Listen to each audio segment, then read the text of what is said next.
今日同大家跟進呢個單位嘅第2集。大家上集見到呢度一個大窿，而且嗰次我哋啱啱入場做埋保護，之後幾日師傅進行清拆，再填翻平佢。今次嚟到就係咁樣，上齊材料之後，早晨啊！今日都安排咗好多人過嚟幫手，部分地方就要砌翻磚，有啲位又需要批檔修復一下，間中跟進下進度同埋幫下手。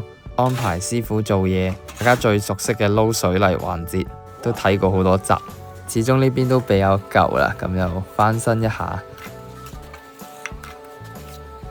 單位個圍牆想重新做個瓷磚，呢邊又做油漆，但做油漆之前要做翻水泥，確保平整。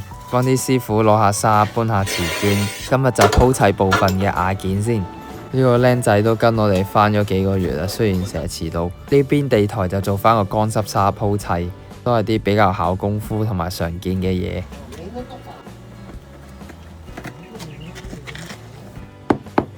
經過今日嘅戰鬥，大概係咁樣啦。